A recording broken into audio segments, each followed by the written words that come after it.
The blood on Georgia's dress had dried brown by the time her father opened the door and told her to leave, his voice hollow as a winter wind across the Kansas plains, and she knew in that moment that justice had no place for women like her in Newton in the year 1878.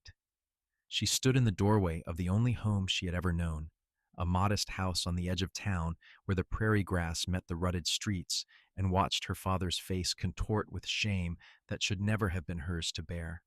Her mother wept behind him, but those tears were not for Georgia. They were for the family name, for what the neighbors would say, for the scandal that would follow them like a shadow.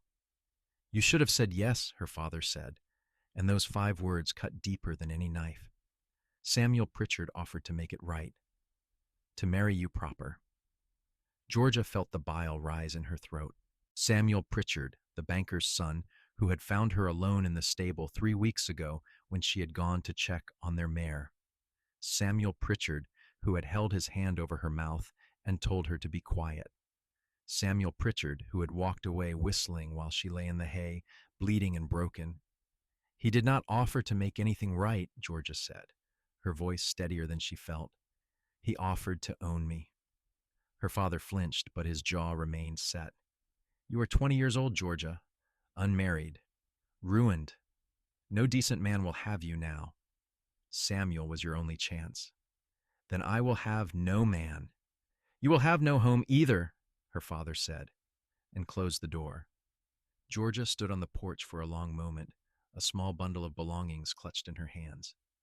Everything she owned in the world fit into a flour sack: 2 dresses, a shawl her grandmother had knitted, a book of poems, and $17 she had saved from selling eggs. The April sun beat down on her dark hair, and she could feel the eyes of Newton watching her from behind lace curtains and half-open doors. She walked down the main street with her head held high, though her legs trembled beneath her skirts. The whispers followed her like flies. Women pulled their children closer as she passed. Men looked away, or worse, looked at her with knowing smirks that made her skin crawl. By the time she reached the edge of town, tears were streaming down her face, but she did not look back. The prairie stretched before her, endless and indifferent.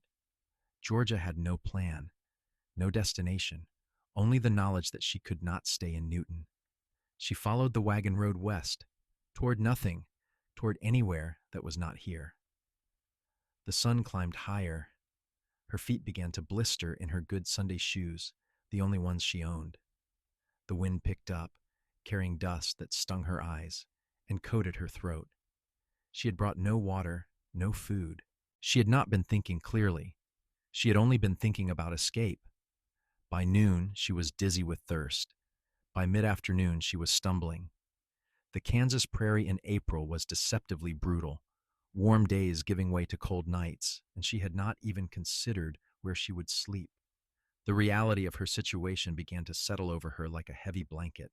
She had no money for a train ticket, no relatives who would take her in, no skills beyond keeping house and tending chickens.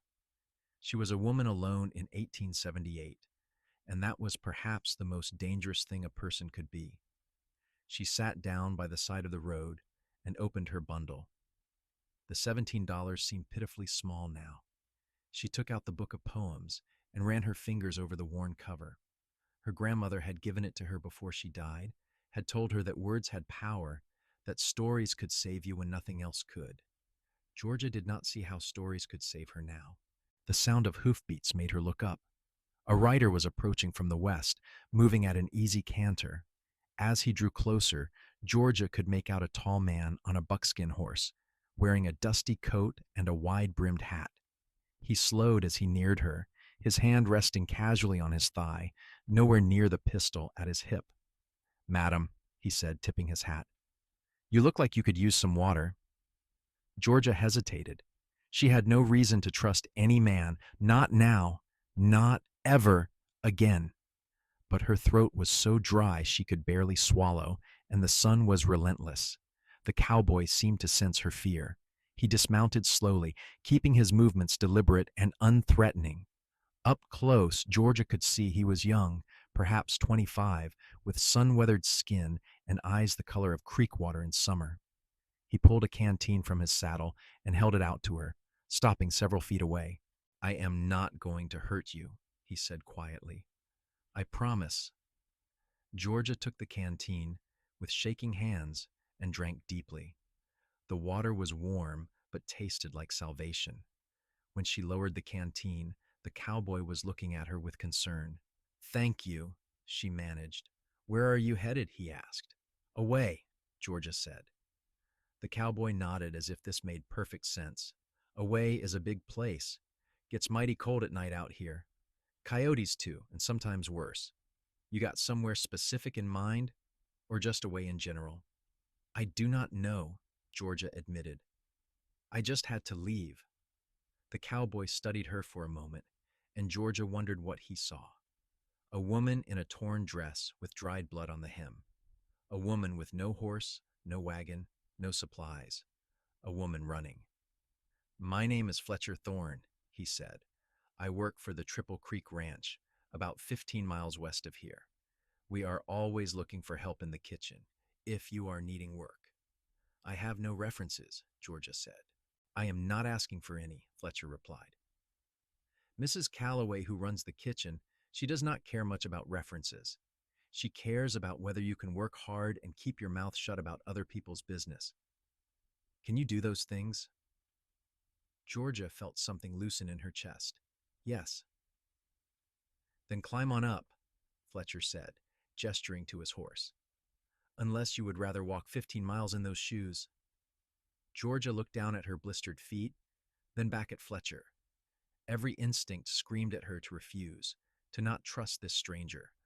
But what choice did she have? Die of exposure on the prairie. Or take a chance. She stood and gathered her bundle.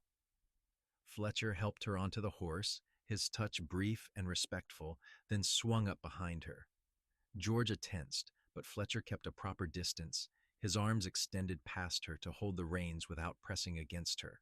If you want me to stop, just say so, he said quietly. I will let you off anywhere you want. Georgia nodded, not trusting her voice. They rode in silence for a while, the horse's steady gait eating up the miles. The prairie rolled past, a sea of grass just beginning to green with spring. Hawks circled overhead, and somewhere in the distance, cattle lowed. Can I ask you something? Fletcher said after a while. You can ask. What made you leave Newton? You do not have to answer if you do not want to. Georgia was quiet for a long moment. Then, surprising herself, she said, Samuel Pritchard. She felt Fletcher go still behind her. The banker's son. You know him? I know of him. He comes out to the ranch sometimes with his father to talk business. Always seemed like the kind of man who got everything he wanted and did not much care how he got it. That is accurate, Georgia said bitterly. Fletcher did not press for details, but he said, Whatever happened, I am sorry. Everyone knows what happened, Georgia said. The whole town knows. But they want me to marry him anyway. They say it is the right thing to do. That is the stupidest thing I have ever heard, Fletcher said, and the genuine anger in his voice made Georgia turn to look at him. His jaw was set, his eyes hard. A man does something terrible and somehow the woman is supposed to fix it by chaining herself to him for life? What kind of backward logic is that? The only kind women get, Georgia said. Fletcher was quiet for a moment, then said, Well, you were right to refuse. Any fool could see that. Something in Georgia's chest cracked open. She had expected judgment, pity, or worse. She had not expected validation. Tears spilled down her cheeks before she could stop them, and she turned her face away, mortified. I am sorry, she said, wiping at her eyes. I am not usually such a mess. You have nothing to apologize for, Fletcher said gently. And for what it is worth, I think you are about the bravest person I have met. It takes real courage to walk away from everything you know. I did not have a choice. You always have a choice. You chose yourself over what everyone else wanted. That is courage. They rode on as the sun began its descent toward the horizon. Georgia found herself relaxing despite everything, lulled by the rhythm of the horse and the steady presence of the man behind her. Fletcher pointed out landmarks as they passed, a creek where the water ran clear, a lightning-struck tree that served as a marker, a hill where wildflowers would bloom come May. "Do you like it out here?" Georgia asked. "Better than anywhere else I have been," Fletcher said. "It is honest, if that makes sense. The prairie does not pretend to be something it is not. It is hard and beautiful and dangerous, and it does not apologize for any of it." "Where are you from originally?" "Texas, but I left when I was 16. My father had plans for me that did not match up with plans I had for myself. Seems we have that in common." "What were his plans?" "Wanted me to take over his dry goods store. Wanted me to marry his business partner's daughter, settle down, have a bunch of kids, and never set foot outside of San Antonio." "And what did you want?" "This," Fletcher said simply. "Sky above me, good horse beneath me, honest work to do. I have been at Triple Creek for 6 years now, and I cannot imagine being anywhere else." The ranch came into view as the sun touched the horizon, a collection of buildings sprawled across a valley where three creeks converged.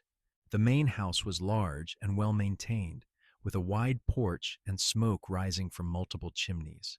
Beyond it stood a bunkhouse, a barn, corrals filled with horses, and various outbuildings. Cattle grazed in the distance, hundreds of them, dark shapes against the golden grass. Fletcher guided the horse toward the main house and dismounted, then helped Georgia down. Her legs nearly buckled after the long ride, and Fletcher steadied her with a hand on her elbow. "Wait here," he said. "I will get Mrs. Calloway." He disappeared inside, and Georgia stood in the yard, clutching her bundle and trying not to think about what would happen if this did not work out. She had nowhere else to go. The door opened, and a woman emerged. Mrs. Calloway was perhaps 50, with gray streaking her dark hair and sharp eyes that missed nothing. She looked Georgia up and down, taking in the dusty dress, the worn shoes, the bundle of belongings. "Fletcher says you are looking for kitchen work," she said without preamble. "Yes, madam." "You know how to cook?" "Yes, madam. I can bake bread, make stew, preserve vegetables, butcher chickens. My mother taught me." "Where is your mother now?" "In Newton," Georgia said carefully. Mrs. Calloway's eyes narrowed. "You running from the law?" "No, madam." "You running from a man?" Georgia hesitated, then nodded. "Good enough," Mrs. Calloway said. "We do not pry into people's pasts here, long as they do their work and do not cause trouble. You will have a room in the house, meals included, $3 a week. You will help me with cooking and cleaning for the ranch hands.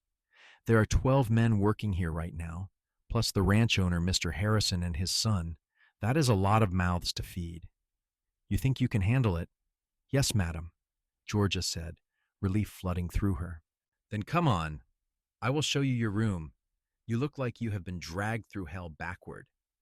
Georgia followed Mrs. Calloway into the house.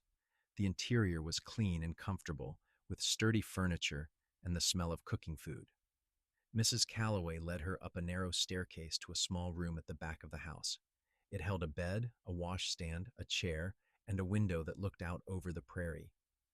"It is not much, but it is yours," Mrs. Calloway said. "Supper is in an hour. You are welcome to join us, or I can bring you something up here if you would rather rest." "I will come down," Georgia said. She needed to prove she could do this. "Good. There is water in the pitcher if you want to wash up." Mrs. Calloway turned to leave, then paused. "Whatever you are running from, you will be safe here. Mr. Harrison does not tolerate any nonsense from his men. Anyone gives you trouble, you tell me or Fletcher, and it will be dealt with. Understood?" "Yes, madam, and thank you." Mrs. Calloway nodded and left, closing the door softly behind her. Georgia sat on the edge of the bed and let out a long, shaky breath. She had a room. She had a job. She was 15 miles from Newton, which felt like both too close and impossibly far. She washed her face and hands in the basin, changed into her other dress, and tried to make herself presentable. When she came down to the kitchen, Mrs. Calloway put her to work immediately, and Georgia was grateful for it. She sliced bread, ladled stew into bowls, and carried platters to the long table in the dining room where the ranch hands were gathering. The men were dusty and tired from a day's work, their faces weathered by sun and wind.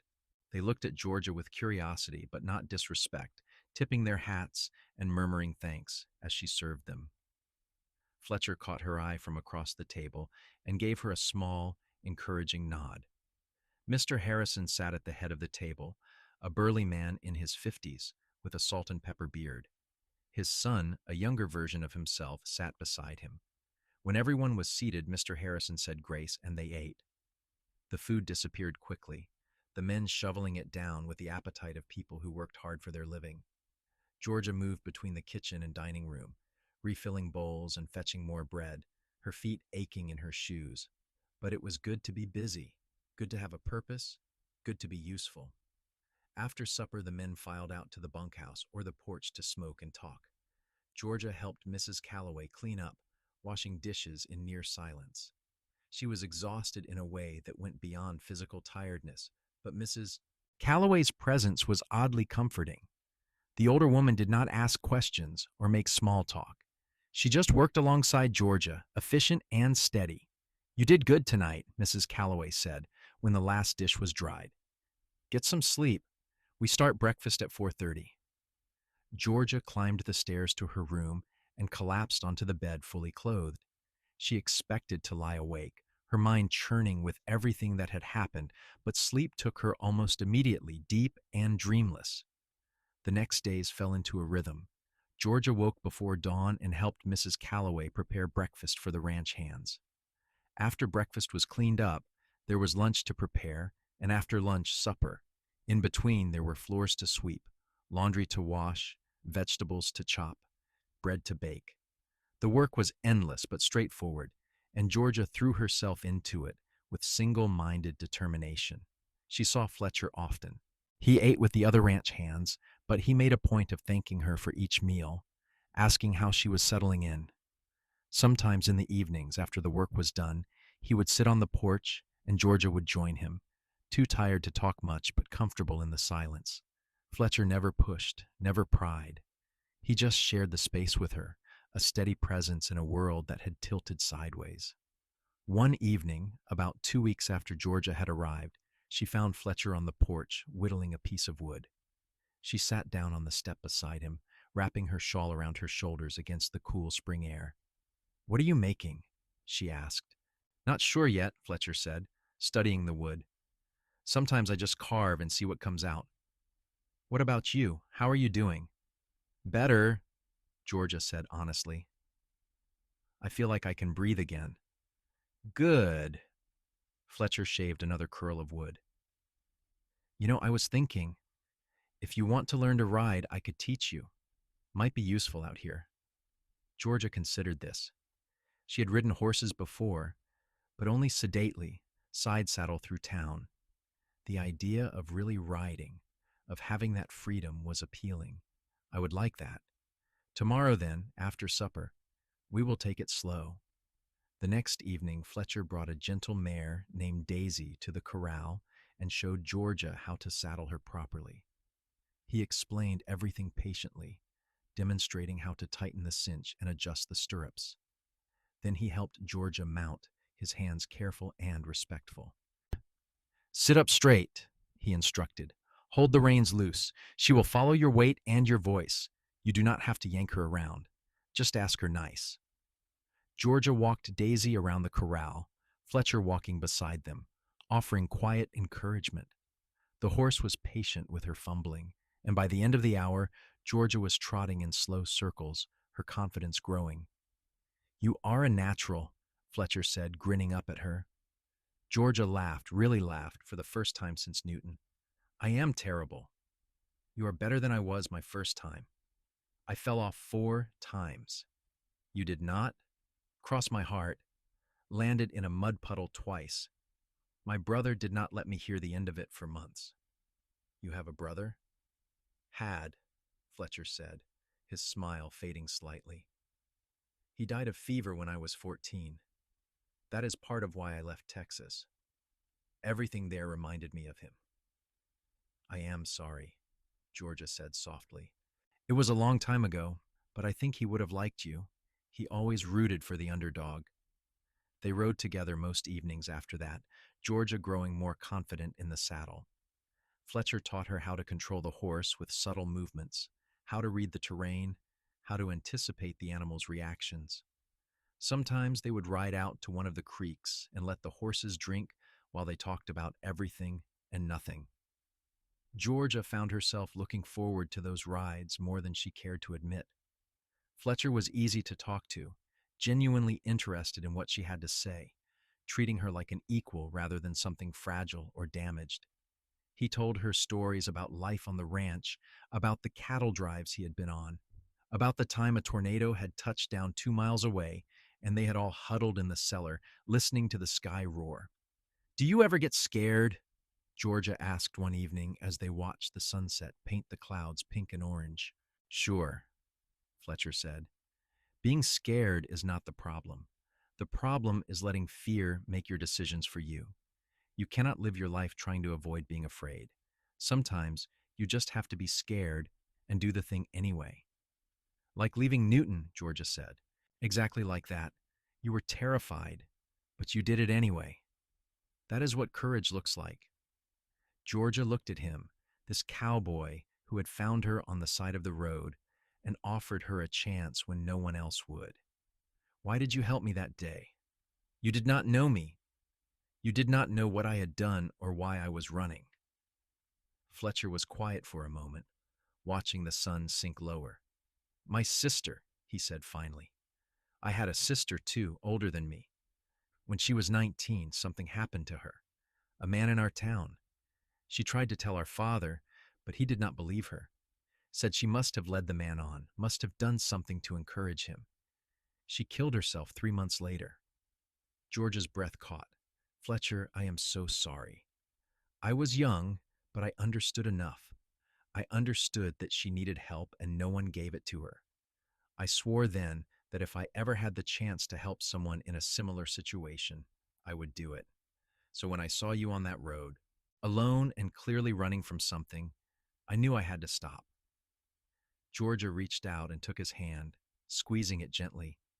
Fletcher squeezed back, and they sat like that as the sun disappeared below the horizon, two people bound by loss and hope in equal measure. Summer came to Kansas in waves of heat and thunderstorms. The ranch work intensified as cattle were moved to different grazing areas and repairs were made to fences and buildings.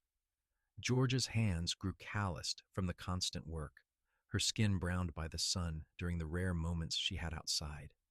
She was stronger now, physically and mentally, more sure of herself. She had been at Triple Creek for 3 months when Samuel Pritchard showed up. It was a Tuesday afternoon, hot and still. Georgia was in the kitchen kneading bread dough when she heard an unfamiliar voice in the front room. Her hands stilled, and a cold dread washed over her. She knew that voice. "I am looking for a girl named Georgia Hayworth," Samuel was saying to Mr. Harrison. "I have reason to believe she might be working here." Georgia's heart hammered against her ribs. She looked at Mrs. Calloway, who was watching her with sharp, knowing eyes. "Out the back," Mrs. Calloway said quietly. "Go find Fletcher."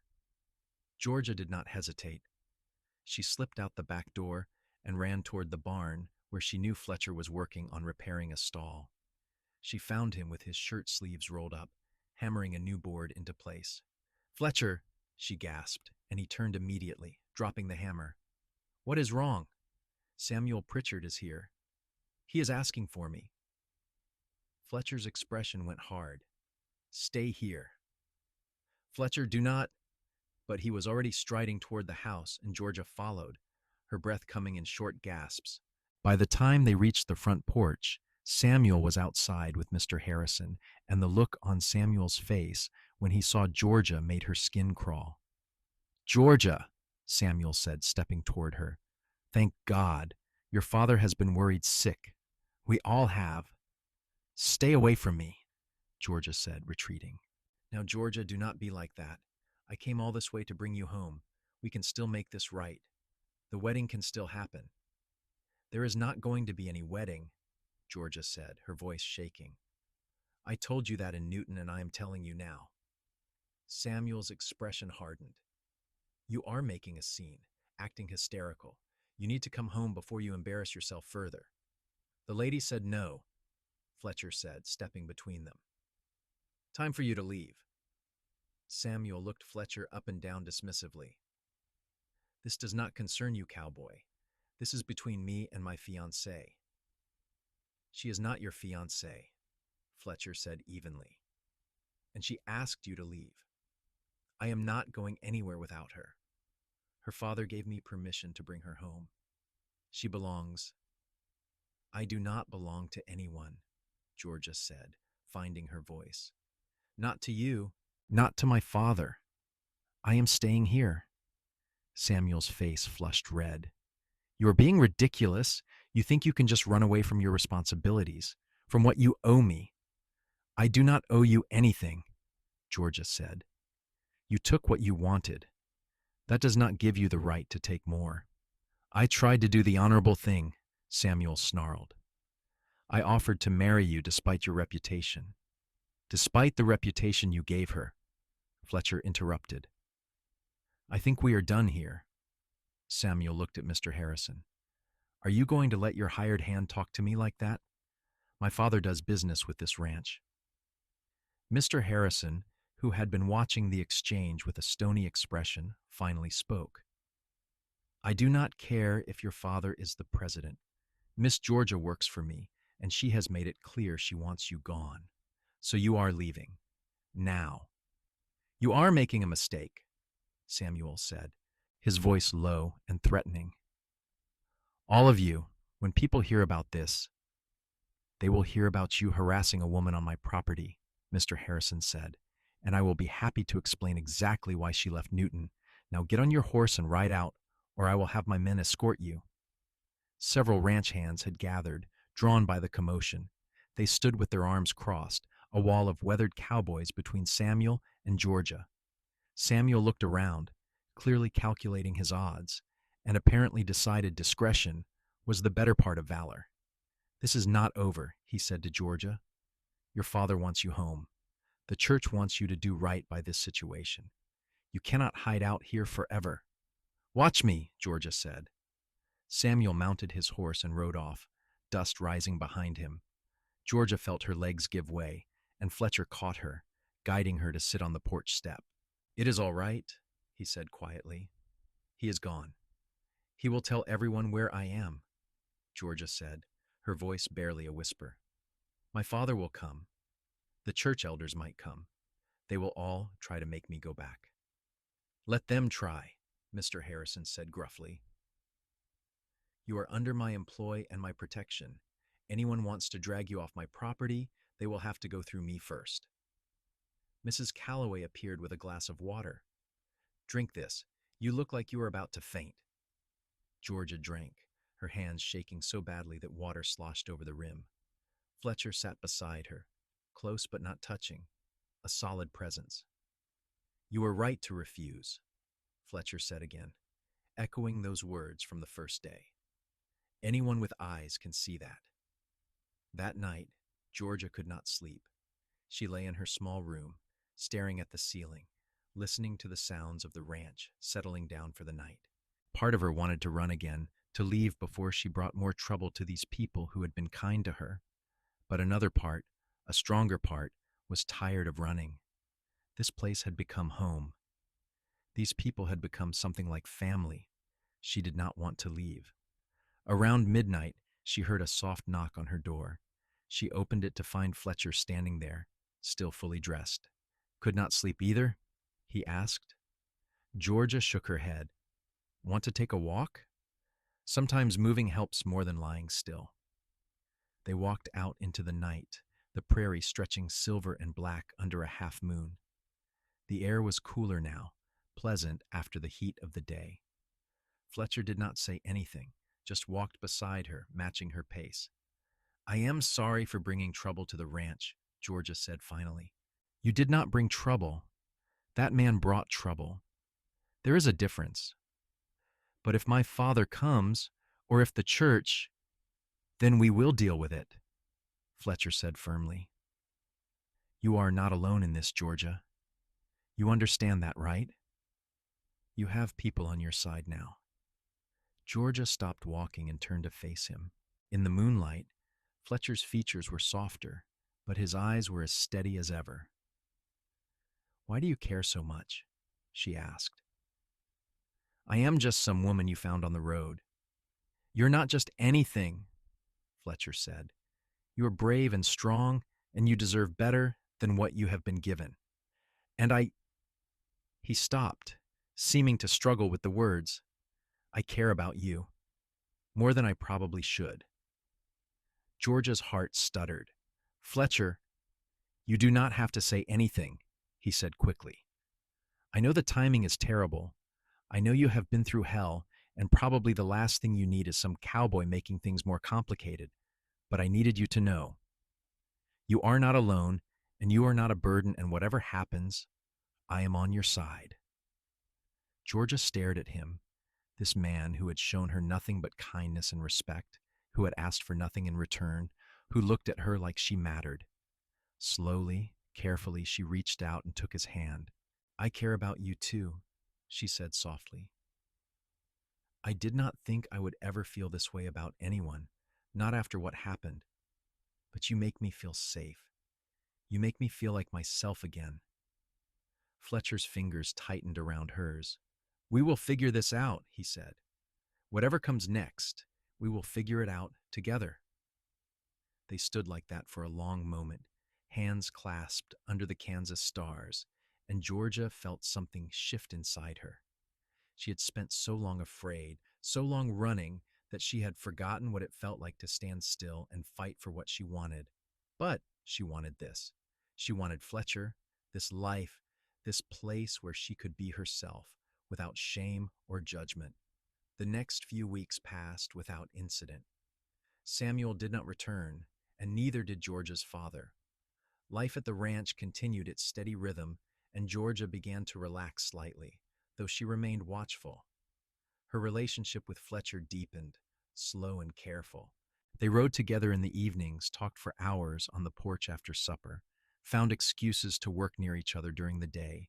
It was courtship of the gentlest kind, Fletcher always giving her space to set the pace, never pushing for more than she was ready to give. One evening in late July, as they sat by one of the creeks watching the sunset, Fletcher turned to her and said, I know it has not been that long, and I know the circumstances are complicated, but I need you to know something. Georgia's pulse quickened. What? I love you, Fletcher said simply.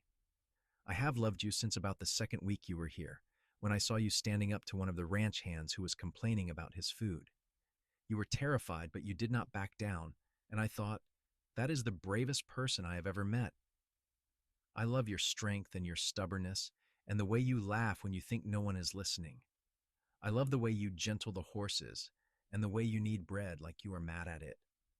I just love you, Georgia. All of you. Georgia felt tears prick her eyes. I love you too, she said, and realized it was true. Somewhere between Newton and here, between running and standing still, she had fallen in love with Fletcher Thorne. I did not think I could feel this way about anyone after what Samuel did. I thought that part of me was broken forever. But you have been so patient, so kind. You have never made me feel like I owed you anything. You have just been there, steady as a stone, and I love you for it. Fletcher reached out slowly, giving her time to pull away, and cupped her face in his hand. Can I kiss you? He asked. Yes, Georgia whispered. The kiss was gentle, tentative, a question more than a demand. Georgia leaned into him, and for the first time since that terrible day in Newton, she felt desire without fear. When they pulled apart, both of them were trembling. Marry me, Fletcher said. I know it is fast, and I know you have every reason not to trust men or marriage, but I am asking anyway. Marry me because I love you and you love me, and because we can build something good together. Marry me because I want to wake up next to you every morning and fall asleep beside you every night. Marry me because you want to, not because anyone is forcing you. Georgia looked at him, this good man who had found her at her lowest and helped her become strong again. "Yes," she said, "yes, I will marry you." They were wed in August in the small church in the town of Wichita, far enough from Newton that Georgia did not have to worry about running into anyone from her past. Mrs. Calloway and Mr. Harrison stood as witnesses, along with several of the ranch hands who had become friends. Georgia wore a simple blue dress that Mrs. Calloway had helped her sew, and Fletcher wore his best clothes with his hair slicked back and his face nervous. The ceremony was brief and straightforward. When the preacher pronounced them husband and wife, Fletcher kissed Georgia like she was precious and fragile and fierce all at once, and Georgia felt the last of her fear fall away. She was married now, but not because anyone had forced her. She was married because she chose to be, because she loved this man and wanted a life with him. They spent their wedding night in a hotel in Wichita, and Georgia was terrified. She tried to hide it, but Fletcher saw through her immediately. "We do not have to do anything," he said gently, sitting beside her on the bed. "We can just sleep. There is no rush." "I want to," Georgia said. "I am just scared. What if I cannot? What if it is always going to be ruined for me?" "Then it is ruined, and we figure out how to live with that," Fletcher said. "But I do not think it will be. This is different. This is you and me, choosing each other. This is not something being taken from you. This is something you are giving because you want to." He was right. It was different. Fletcher was patient and careful, constantly checking to make sure she was all right, stopping whenever she tensed. And slowly, gradually, Georgia found that she could do this. She could be intimate without fear, could feel pleasure without shame. It was not perfect. There were moments where old memories intruded and she had to stop and breathe. But Fletcher never made her feel bad about it, never made her feel like she was failing somehow. He just held her and whispered that he loved her and that they had all the time in the world. They returned to Triple Creek as husband and wife, and Mr. Harrison gave them a small cabin on the edge of the ranch property, a wedding gift. It was just 2 rooms and a loft, but it was theirs. Fletcher continued working as a ranch hand, and Georgia continued helping Mrs. Calloway, but now they had a home to return to at the end of each day. They had a life. The first year of their marriage was not without challenges. In October, Georgia's father arrived at the ranch, demanding to see her. Fletcher stood between them, but Georgia stepped around him. "I will handle this," she said. Her father looked older than she remembered, more worn. "Georgia," he said, "I came to bring you home." "I am home," Georgia said. "I am married now. My name is Georgia Thorne." Her father's face twisted. "You married some cowboy instead of a respectable man like Samuel Pritchard?" "I married a good man who treats me with respect," Georgia said. "Which is more than Samuel ever would have done. You chose him over me. You threw me out because I would not marry my rapist. You do not get to come here now and pretend you care." "He was willing to make it right." "He was willing to own me," Georgia interrupted. "There is a difference, and I am done explaining that to people who refuse to understand it. I am happy here. I have a husband I love and a life I built for myself. You do not get to be part of that." Her father stared at her for a long moment, then said, "Your mother misses you." "Then she should have stood up for me," Georgia said, and her voice cracked despite her best efforts. "She should have believed me. She should have protected me. But she did not, and neither did you. So you can go back to Newton and tell everyone that I am doing just fine without them." Her father left without another word. Georgia watched him ride away and felt Fletcher's arm come around her shoulders. "You all right?" he asked. "I will be," Georgia said, leaning into him. "It hurts, but I think I needed to say those things. I needed him to know that he was wrong." "He was wrong," Fletcher agreed, "and I am proud of you for telling him so." Life settled into a comfortable pattern. Georgia and Fletcher worked hard during the day and spent their evenings building their life together. They planted a garden outside their cabin, and Georgia learned to can vegetables and make preserves. Fletcher taught her to shoot a rifle, saying every woman in Kansas should know how to defend herself. They went on long rides across the prairie, sometimes camping under the stars. In the spring of 1880, Georgia discovered she was pregnant. She was terrified at first, memories of Samuel and what he had done overwhelming her. But Fletcher was steady and reassuring, reminding her that this was their child, made from love, not violence. "What if I cannot do this?" Georgia asked one night, lying in bed with Fletcher's hand resting on her still flat stomach. "What if I am too damaged?" "You are not damaged," Fletcher said firmly. "You are strong and capable, and you are going to be an amazing mother, and I will be right here beside you the whole time, whatever you need." Their son was born in December, a difficult labor that left Georgia exhausted but euphoric. They named him Henry Thomas Thorne, and he was perfect. Fletcher cried when he held his son for the first time, and Georgia fell in love all over again, watching the two of them together. Being a mother was harder than Georgia had imagined, but also more rewarding. Henry was a good baby, curious and alert. Fletcher was a devoted father, walking the floor with Henry when he cried at night, changing diapers without complaint, singing off key lullabies that made Georgia laugh. They were a family, the three of them, something Georgia had not been sure she would ever have. The years passed, marked by small joys and occasional sorrows. A drought one summer that killed half the cattle, a particularly harsh winter where they huddled in their cabin and rationed food. But there were good times too. Henry's first steps, his first words, the way he followed Fletcher around like a devoted shadow. A second son, William Fletcher Thorne, born in 1882. Then a daughter, Margaret Rose Thorne, in 1885. Georgia's hands were full with three children, but she loved it.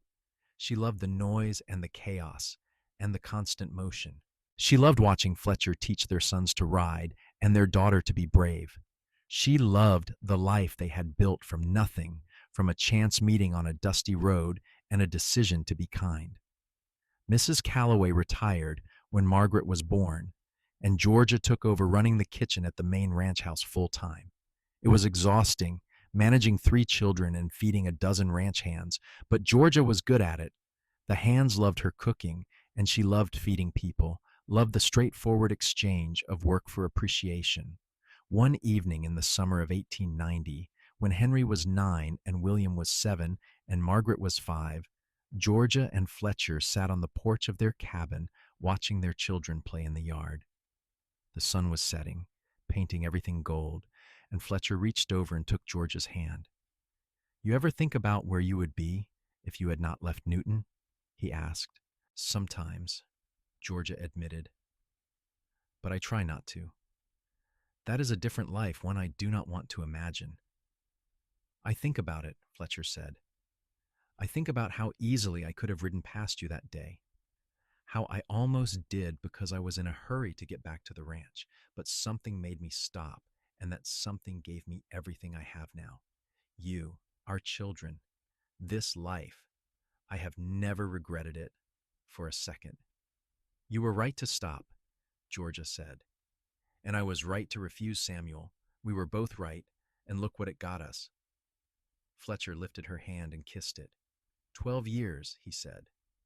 12 years, and I love you more now than I did on our wedding day." "How is that possible?" "I do not know," Georgia said, smiling. "But I feel the same way." Their children came running over, demanding their father's attention, and Fletcher stood with a laugh to chase them around the yard. Georgia watched them, her heart so full it ached.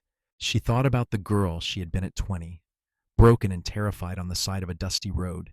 She thought about the woman she had become, strong and sure and surrounded by love. Life was not perfect.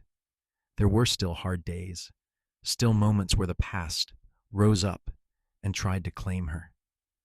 But those moments were fewer and farther between now, and when they came, she had Fletcher to anchor her. She had her children to remind her why she had fought so hard. She had this place, this vast and beautiful prairie that had given her refuge when she had nowhere else to go. Years continued to pass in the way they do when life is good, each season blending into the next. Henry grew tall and serious, a thinker who loved books almost as much as horses. William was reckless and brave, always getting into scrapes and emerging with torn pants and wild stories. Margaret was fierce and funny, refusing to let her brothers leave her behind, determined to ride faster and climb higher than anyone. Georgia and Fletcher grew older together, their faces weathering like the barnwood, their hands gnarled from work. But they were happy. They had built something that lasted, something real and good. In 1895, when Georgia was 37 and Fletcher was 42, they received word that Samuel Pritchard had died. Apparently, he had been involved in some kind of banking scandal and had drunk himself to death over the course of several years. Georgia felt nothing when she heard the news, not satisfaction or relief or even pity. Samuel was simply irrelevant to her life now, a shadow that had long since lost its power. "Are you all right?" Fletcher asked when she told him. "I'm fine," Georgia said honestly.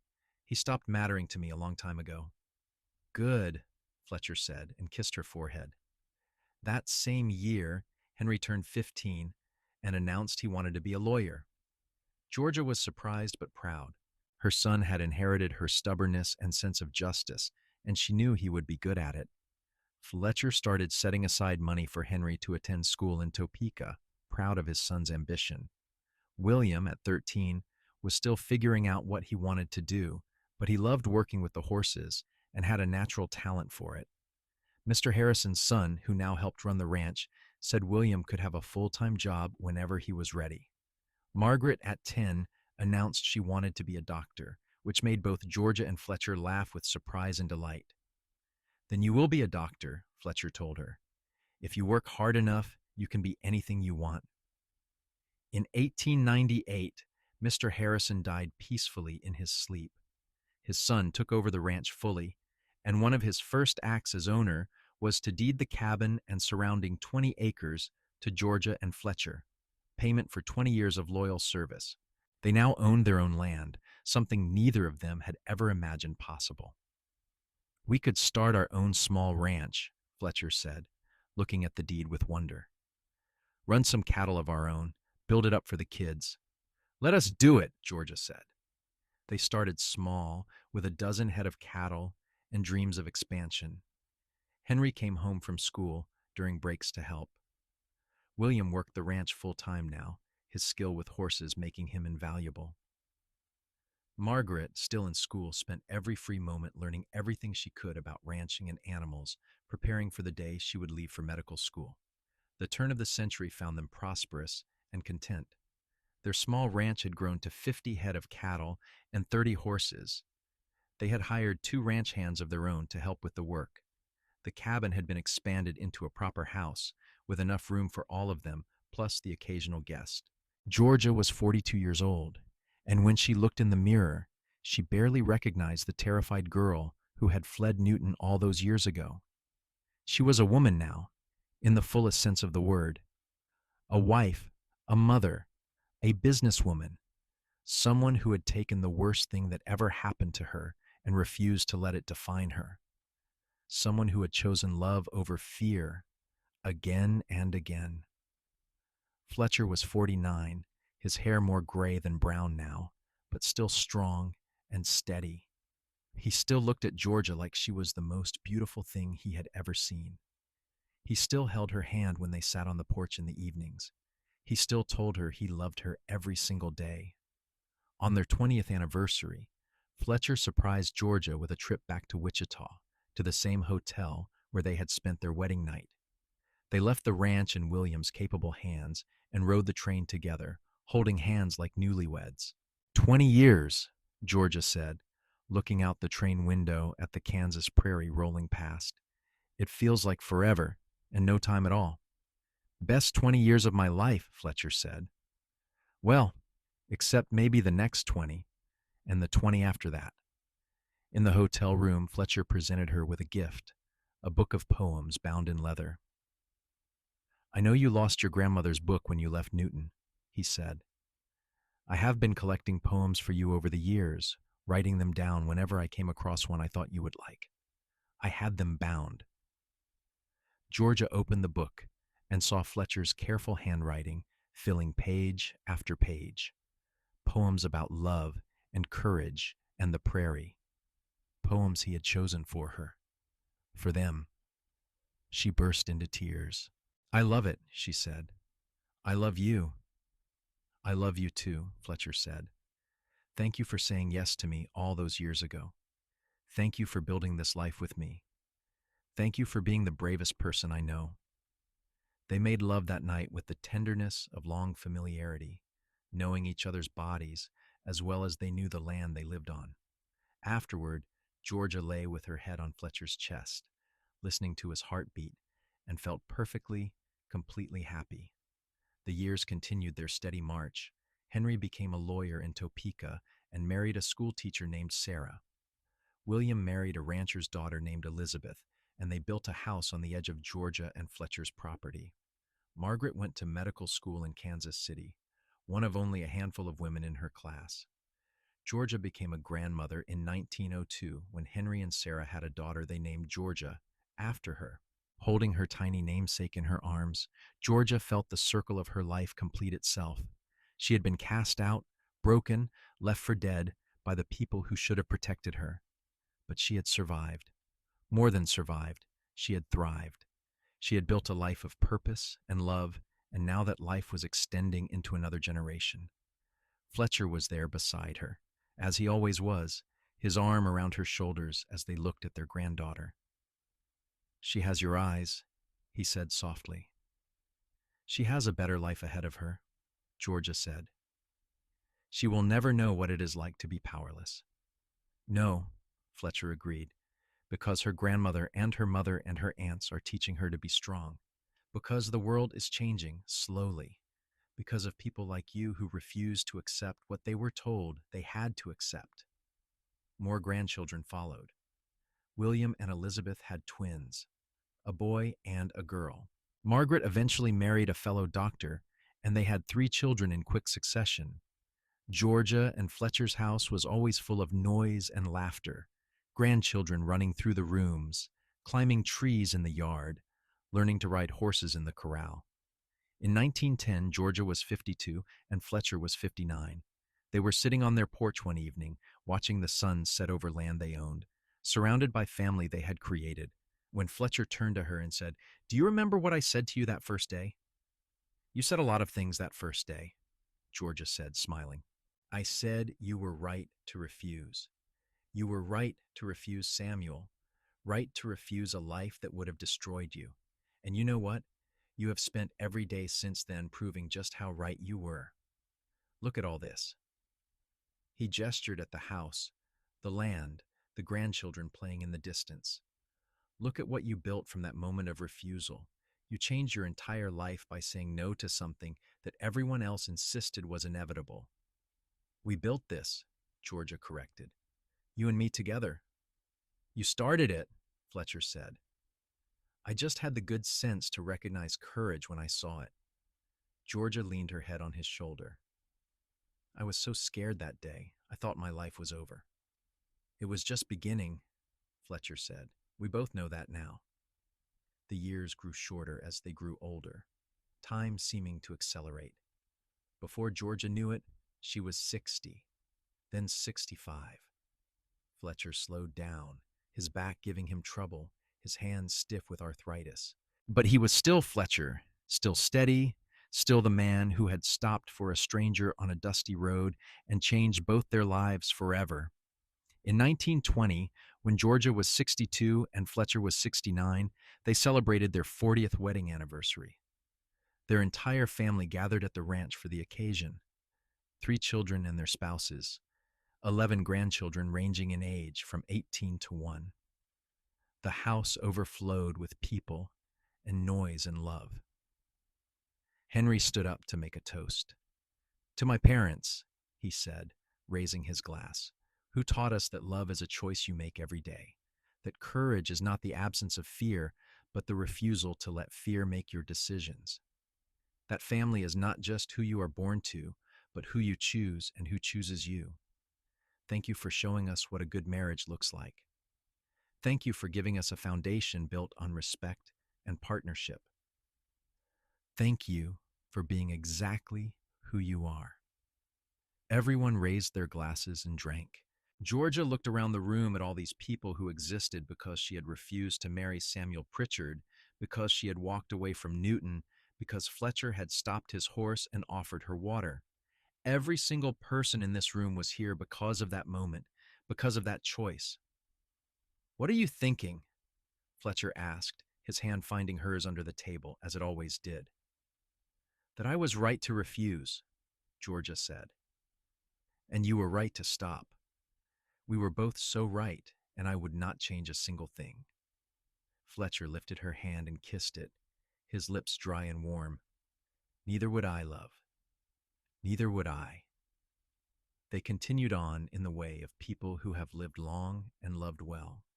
Fletcher's health declined gradually, his strong body finally giving way to the toll of decades of hard work.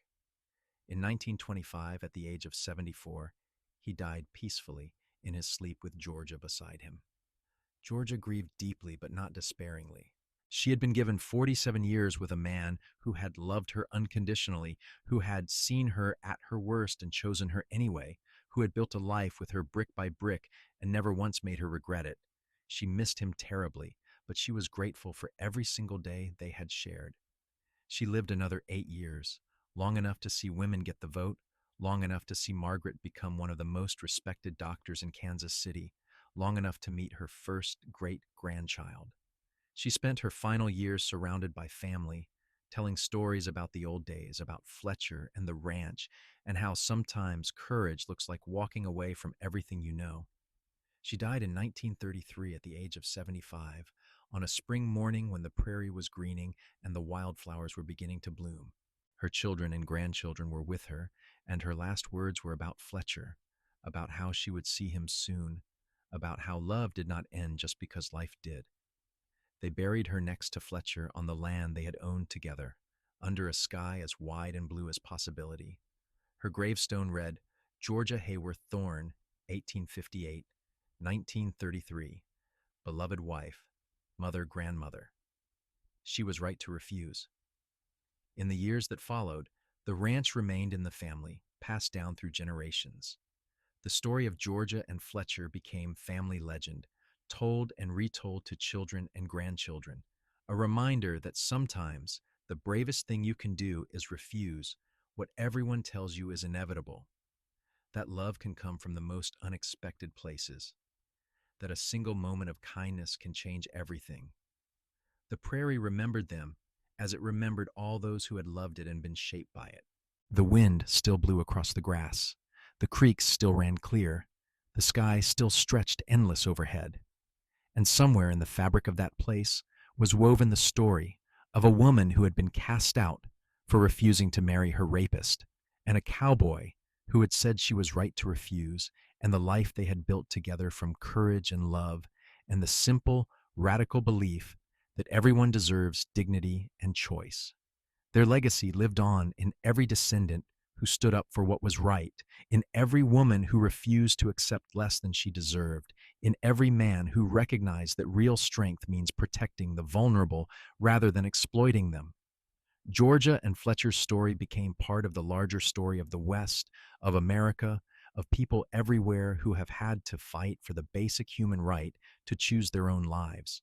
And in that way, they lived forever, their love echoing down through time, a testament to the truth that courage and kindness and refusing to accept injustice are never wasted, never forgotten, never for nothing. They had chosen each other, chosen love, chosen to build something good and lasting, and that choice had rippled out into the world in ways they could never have imagined that day when Fletcher stopped his horse and offered a desperate woman some water and a second chance. It was a good life, a full life, a life that mattered. And it all started with a refusal, with a woman brave enough to say no, and a man decent enough to tell her she was right.